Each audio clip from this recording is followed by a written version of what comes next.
Hello and welcome back. It's Lois here from Lois and Morgana Davidson Art, and we're both working away really hard in the studio at the moment, trying to meet a deadline for our new book, which is due to come out in autumn, and it's all about watercolour flower painting.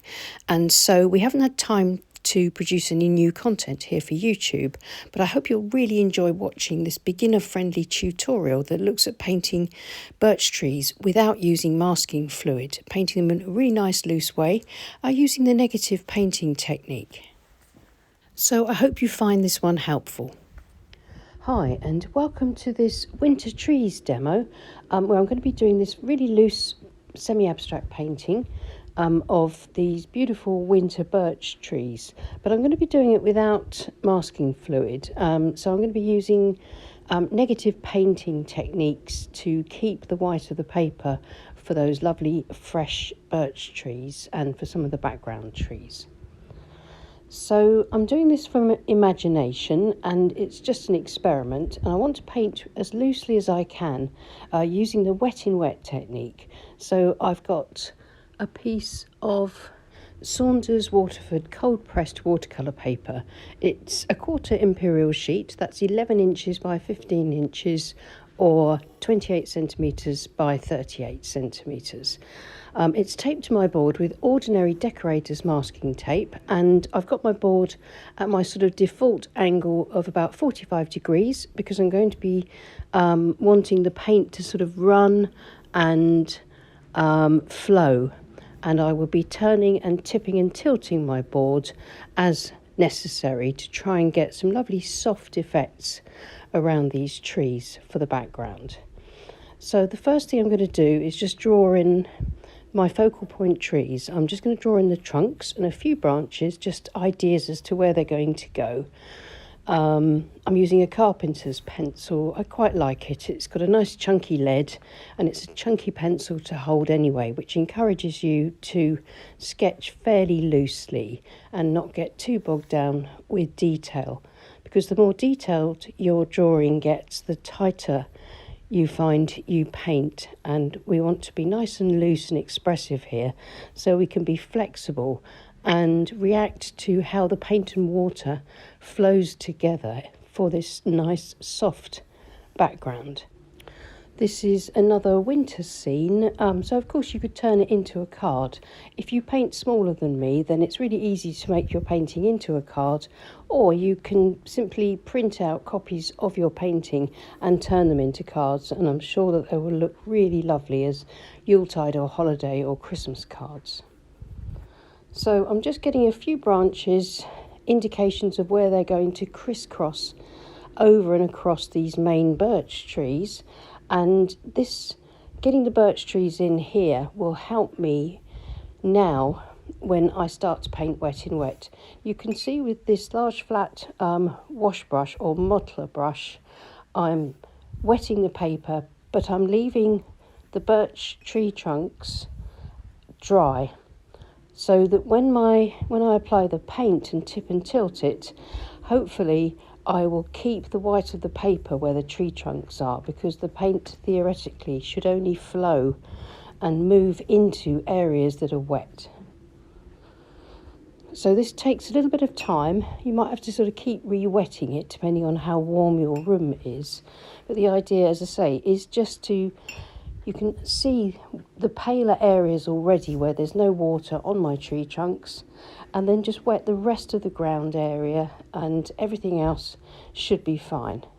Now I'm going to be using sepia and indigo and some burnt sienna, and as you can see I'm working in the wet areas around the trees, so the tree trunks should just appear more or less by themselves as I negatively paint my background, getting it nice and dark and rich to start with, so that I keep this quite fresh looking background.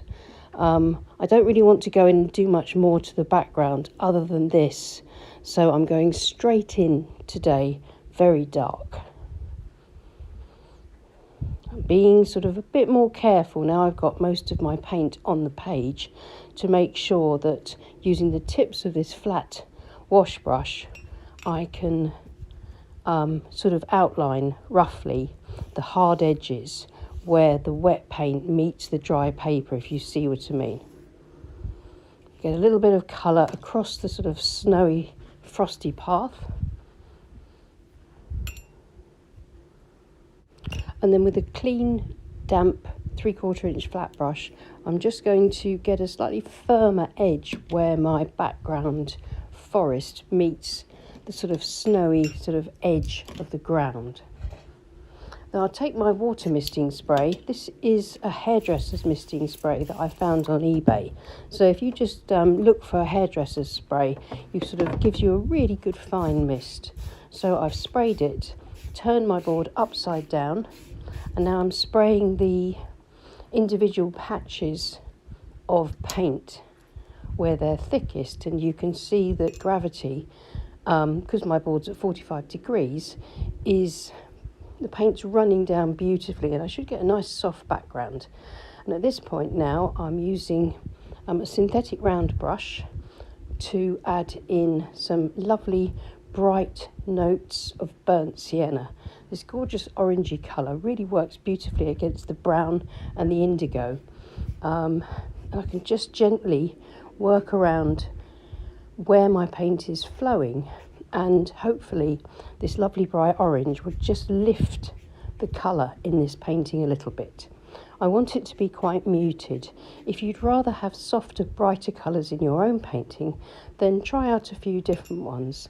I'm just very, very drawn to these sort of earthy colours. Just adding a little bit more dark, a bit more indigo if you need it. Remember, watercolour will always dry a lot lighter, and especially if you're painting, as we are here, wet in wet, and using the water spray to really get this lovely soft run of paint.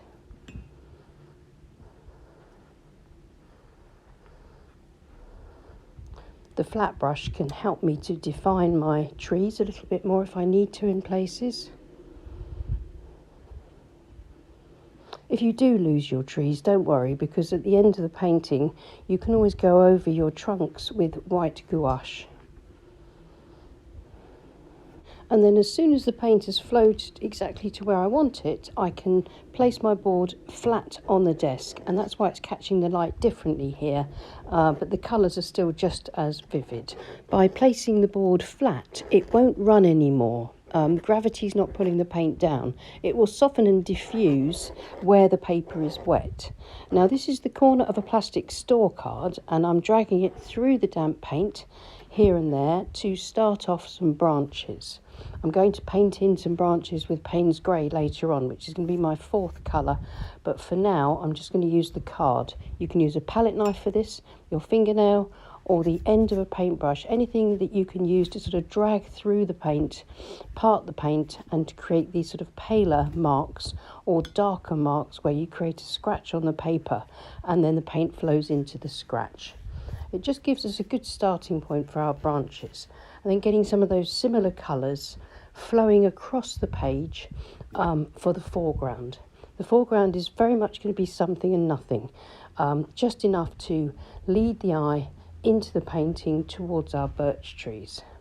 So I'm just going to build up a little bit of colour, a little bit of shadow, and then scratch in a few plants and blades of grass in the same way that I scraped in the branches into the birch trees. So again, just something and nothing, hit and miss, just building up texture and tone across my foreground. I'm not looking to create strong directional shadows today, as it's one of those dull, murky sort of winter days where the light is very diffused through the even cloud cover, and so you don't get much shadow. But what I do want is this, what we've got already behind the trees, is this nice sort of dark, misty look of the forest beyond. So just a few sort of sticks and twigs, grasses, things like that, just to start to build up a sort of tangle of foreground.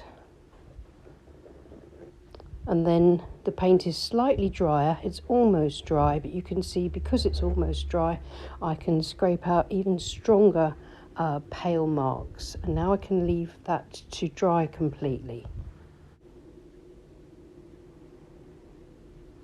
And now that it's completely dry, I'm taking a small synthetic Da Vinci Spin quill round brush, and I'm going to take quite a watery mixture of sepia with a splash of burnt sienna and indigo in it, and bringing down a little bit of shadow into, or tone, pale tone, into the tops of the tree branches and trunks.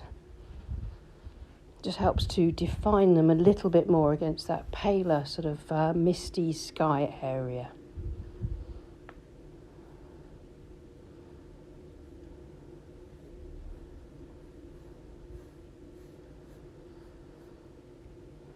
And now I'm going to use a sword liner brush and Payne's Grey, but I've added a little bit of the sepia and the indigo to it, just so it's not too black in a way. It's sort of more bluish black. And using the sword liner, I can pull out these beautiful suggestions of branches quite simply. The sword liner has long flexible hairs, and they're brought to a sort of a point in the shape of a sword, hence the name. And the advantage to using a sword liner is that these long flexible hairs hold an awful lot of paint, so you can keep going without the paintbrush running out, and that's giving me these lovely branches which contrast beautifully against the soft background. Because these lines are quite hard, they're quite sharp, they're quite expressive as well, so it's a really nice technique to use against a soft wet in wet background like this. It really kind of brings everything into focus, but in a very simple way. You can of course use a rigger brush for this, or any brush with a fine point, but try using one that sort of holds plenty of paint so that you can get these nice long expressive brush strokes. And then over on the left side, I'm going to put in a few sort of smaller scrubby sort of twiggy bushes.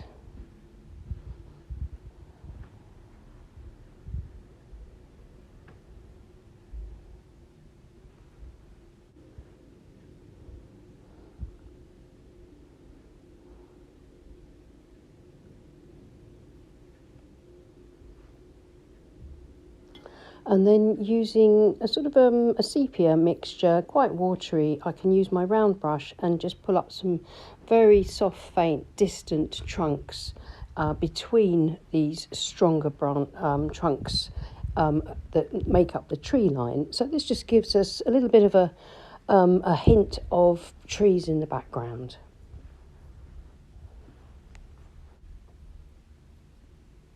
And now just a few finishing touches, just adding some darks in and around the scrubby bushes, sticks, twigs and undergrowth in the foreground, just to sort of frame off the bottom of that painting, to keep the eye in the painting, if you see what I mean.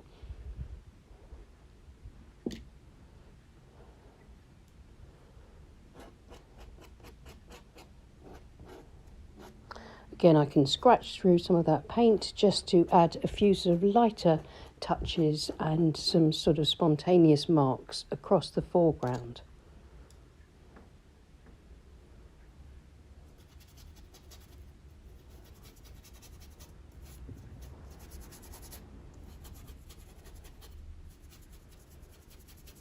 Softening back if I need to. And now back to my sword liner, and I'm just going to put a few little dots and marks and just a few hints to show the texture of the bark on the tree trunks, not too much. Going to add a few more branches in as well to finish that off. You could, this is where you could use more colour and more marks if you wanted to more strongly define that sort of birch tree texture. But I'm trying to keep this quite simple, and I think if I was to add more detail onto those trunks, then they might get lost against the background. and then just a stronger shrub over on this side, a nice sort of strongly angled trunk. Sorry, my hand's in the way. You'll soon see in a minute that it's just this medium-sized, sticky sort of bush, leafless tree, sort of just growing up. And that just balances out the painting and keeps the eye in the painting, so the eye doesn't sort of drop out of the painting on the left side.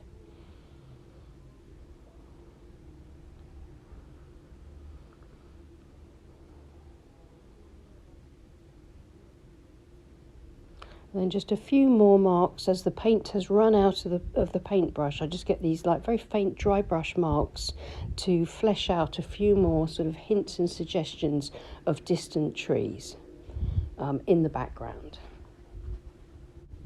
And then finally, I've mixed up some nice thick white gouache to a sort of a rich, thick, inky consistency. And I'm using the sword liner just to flick over some of the darker areas with some sort of white branches. And I think that just really finishes it off beautifully. If you wanted to, you could put in a lot more than I have. And if you've got some really dark areas, then you can exploit them and paint your white marks across those dark areas.